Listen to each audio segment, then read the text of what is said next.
Você acha que a eleição realmente mudou os rumos ou não aconteceu nada com os acontecimentos da semana passada em relação ao Flávio e ao que está acontecendo hoje, esses dias aí? Olha, é difícil não puxar a sardinha fazendo análise desse assunto, porque, sem dúvida nenhuma, essa desmoralização pública do Flávio, né, mostra que nos beneficia, porque a gente sempre falou sobre isso, né, porque a gente organizou manifestações e falou sobre escândalos de Banco Master, e, inclusive, quando teve sessão conjunta do Congresso, né, o Flávio Bolsonaro fez um acordo com o Davi Alcolumbre para que ele pautasse, né, o veto da dosimetria e não colocasse em pauta, em troca diminuísse a pressão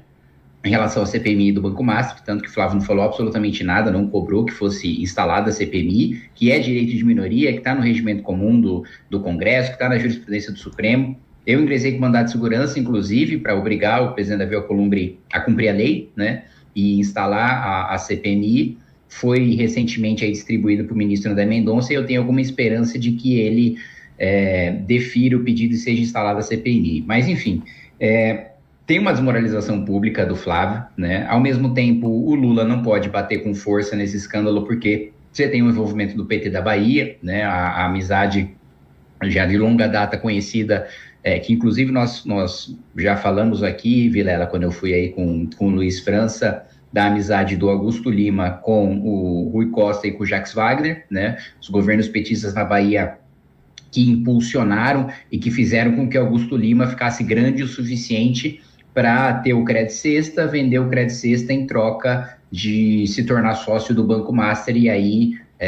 uma compra de 15 milhões de reais virou um patrimônio de dezenas de bilhões de reais, né? Então, como o PT da Bahia está diretamente envolvido e como o próprio Lula teve a reunião secreta com o Daniel Vorcaro, chamou o presidente do Banco Central para servir cafezinho para o Daniel Vorcaro, chamou o ministro de Minas e Energia, chamou o ministro da Casa Civil, e ele próprio, Lula, aconselhou, vimos aí recentemente, o Vorcaro a não vender o seu banco para o André Esteves. Lula também não pode falar muito desse escândalo, então, naturalmente, quem pode falar com independência desse escândalo sai beneficiado,